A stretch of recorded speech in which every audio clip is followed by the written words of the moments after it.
I will be there forevermore. There's a special star that shines every evening in your eyes. Special star that shines. It's gonna hit a lullaby. Special, can't you put Vaseline? Good. I'm Zanele Muholi, reporting live from South Africa. I'm a visual activist. I take photographs. The kind of work that I do is on queer politics, gender politics, politics of race. I'm fascinated by LGBTI individuals in different spaces. I've learned how beautiful this place is, how important our lives are, and why we should preserve a history about our own people, about us. Very, very interesting township. I've done a lot of shots here. I shot the first gay wedding here in 2002. I don't even know that there are lesbians who own dogs. This is for the first time that I know someone who owns a dog. The light is good here. Yeah. I'm going to shoot a follow-up portrait of Tumi Imohokila. I used to be a hairstylist. Really? Yeah. We had a life before we came out. Somebody asked me how influential am I when it comes to these portraits. And I said to people, I just want people to look good. Oh. I really, really want people to be fresh. We're going to Limpopo Pride. I'm coming. When I read the address. We're connected by photography. I was doing photo shoot here in Guatemala, and I thought that she was just a very nice person to be in the Faces and Phases series that I'm working on. You have young generation that is growing up now who doesn't share maybe the same, commonalities like lesbians who were out there in the 90s or late 80s before South Africa gained independence. The young lesbians now, they are socialites, connected by the social medias and all of that, and they're free when it comes to photographs, etc., etc. I know maybe some people get surprised when you start photographing. I was surprised, but at the same time it was fun. I had fun and I didn't know that I'm photogenic. So since then, I like to take myself pictures. So this is 3 years later. We are in the same township, and the township is so popular with the killings. With no gay lives. There are a lot of gay people in Guatemala. And also it has since become notorious for hate crimes because in 2008, a non-black lesbian was brutally murdered here. 2012 was one of the most painful years in our history. We lost a lot of members of our communities.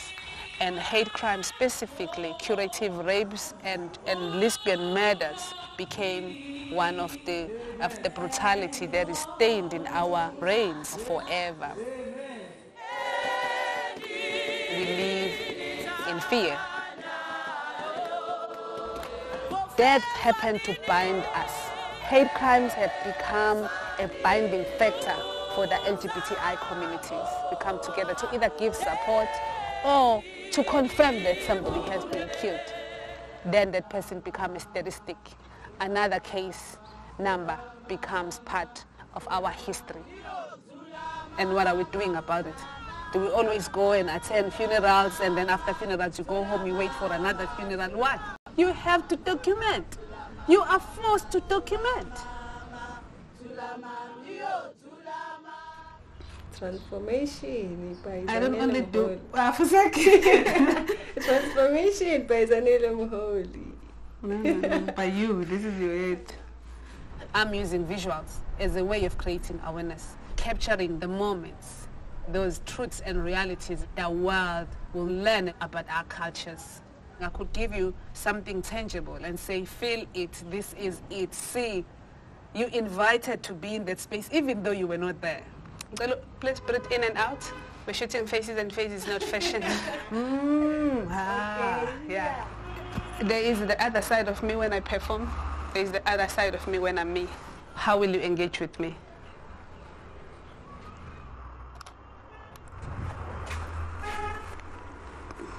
You look so gay, yeah? Actually, you look like a drag queen. Most of the time I work with people that I know. They're no strangers to me.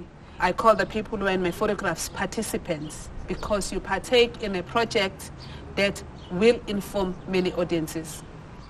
And when it comes to these young lesbians you are teaching? Any person who's interested in learning is welcome to learn how to take photographs. I provide cameras as long as a person will be able to document what will then become a contribution towards Inkanyiso, which is the organization that I formed. One cannot do these major projects alone, which is why I invited people to come on board and work with me. And it means that it's not lonely anymore. Take 5. I started this project called Inkanyiso to ensure that people who are featuring in my photographs get a platform to share their own lives and work. People get to read about sex, people get to read about anything that they will never, in as much as South Africa is so democratic, they'll never see that kind of text in the mainstream media. Most of the team members, we are black lesbians. People occupy different positions within the Inkanyiso crew. Bongi is a documenter, and Lerato is a graduate. She's a journalist, and we just posted a new story on Pep Smear that she wrote this morning. Now I had to beg Lerato to cut that hair, and look how beautiful this person is. It did Lerato's portrait in 2010, so we're gonna have a nice follow-up shot. I train and I will continue to train with or without funding, because if I wait for someone to validate my existence, it will mean that I'm shortchanging myself. Recently we had to decide whether we buy a fridge where we live or we buy a new lens. So we sleep on the floor, it's nice, documenting with my crew, it's fabulous. I love the people that I work with. A lot of people are reading this Pep Smear thing. For, lesbian or even butch women, it's something that's, if I don't know if I can say taboo.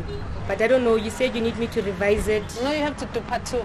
Part 2, what's I part 2 feel about? the most. I don't think that you gave it your all, like how you write when you tackle the issues of hate crimes and other. What would you like to read about in the mainstream?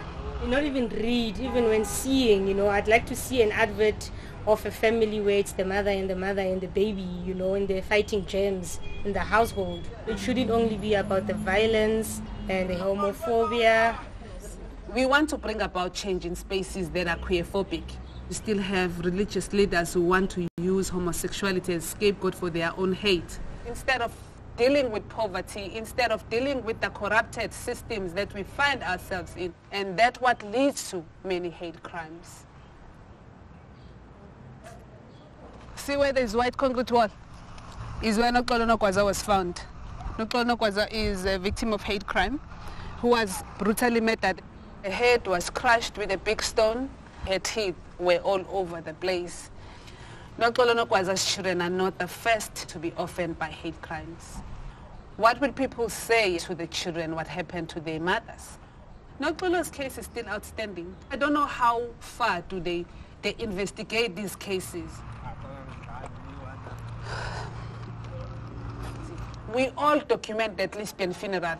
Every person who has a cell phone with a camera, it doesn't matter what quality, and all of us come together in one space and download and share.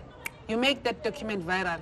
We want to say to our governments, this is what I'm talking about when I talk of a lesbian funeral.